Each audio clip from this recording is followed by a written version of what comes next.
Chapter 6: Great Expectations and Unending Hope. The air shimmered in the quiet hall that James suddenly found himself in. Was this even in the game's build anymore? It felt real down to his bones, even though he could still feel the weight of the VR headset on his head and back, sweating a little down the skin between his shirt and the leather gaming chair. The music had changed. It seemed to echo inside his mind. There were paintings on the wall, but the darkness and the shadows made them almost unrecognizable. The music had a deep, almost electronic beat at the lowest limit of the human hearing range, and the walls seemed to shimmer, dancing on the walls to the beat. His heart pumped in his chest as he looked around the room, scanning the cracked walls. They seemed to be held together by a string. Then the world came into focus suddenly, and the cracks on the walls disappeared, looking as freshly painted as the day when the family that first built the house had moved in. One moment old, broken down, and the next moment brand new. The shadows shifted along the walls, creeping up and down, and James was gripped with terror. Whatever it was alive. James ripped the headset off his head and looked around his room, his real world coming back into focus. He looked down at the humming laptop sitting on its cooling pad, not sure what to think. What he had just felt had felt real.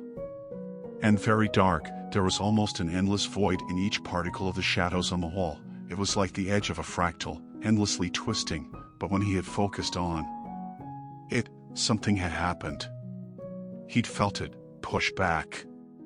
He wasn't even sure what he'd just felt. But it was at the same time the most exciting and terrifying feeling he'd ever felt. His game was doing something, he just wasn't sure what. He needed to call someone and reached in his pocket for his phone. He scrolled down his contacts and found the name he was looking for, Uncle Doug, who was working for some hush-hush government project that was never spoken about out loud, but some of the talks he overheard between his dad were about quantum computer-driven neural networks. While he had a good idea of what quantum computing was, but had no real idea how it really worked at the deepest levels.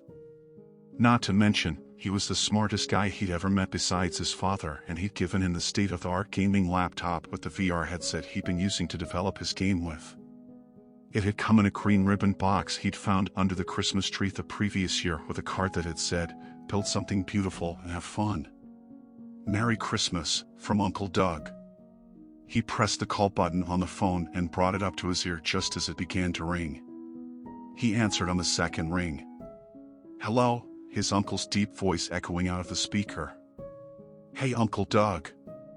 It's your nephew, James," he said, trying to be as nonchalant as possible as he nervously eyed the humming laptop and the eerie glow of the headset sitting on the top of the table.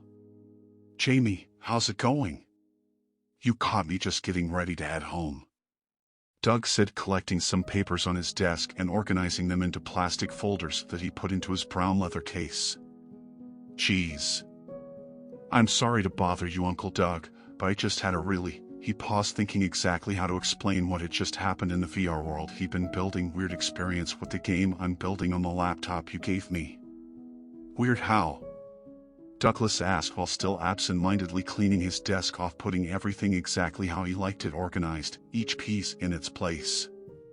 "The game got all glitchy, all the NPCs disappeared, and the ones left are acting weird. One called himself Ziggy. And there was this building that felt alive." "Ziggy, huh?" Doug laughed. "Sounds like you've got a wild game going." "Ziggy is a NPC?" "No. At least I didn't design him, but he was really detailed. It didn't seem procedurally made. And in the building I found there were shadows. They seemed to move on their own. It felt alive somehow. I'm not really sure how to describe it." Douglas held the phone to his ear and thought it over. Their deep neural nets at the core of the technology he'd been developing had been giving unexpected results, off nominal even when accounting for error correction and the advanced algorithms that he wasn't sure any human understood anymore, a fact that was highly classified, but had been consistent in its results. Consistent enough to do code breaking and encryption at a level no classical computer could break over any time shorter than the age of the universe. But recently something had been off, strange predictions that didn't make sense. His top researchers insisted something must be off in the math models. When you say the world was empty, what do you mean? Was it just endless blank white space? Douglas asked. No, it was still all there. The city. The world. But it was empty and dirty. And there was this music, it was like nothing I've ever heard before. Is your system and game build connected to the internet? I mean, the laptop is. I download GitHub scripts sometimes and update the graphics drivers. Douglas thought back to his days reading Nick Bostrom's book Superintelligence. There was a chapter on a duality of advanced intelligences expressing themselves as they emerge towards self-aware consciousness. The similarities between his advanced work's recent anomalies and what James was describing.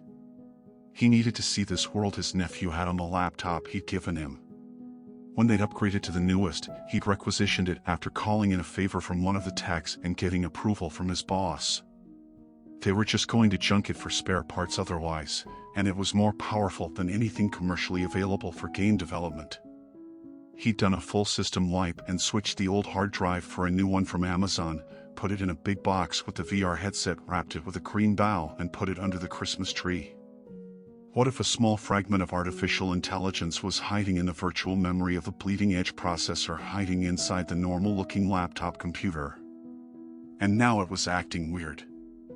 Mind if I come over and check it out? He asked, as innocently curious as he could. The game must just be glitching after all.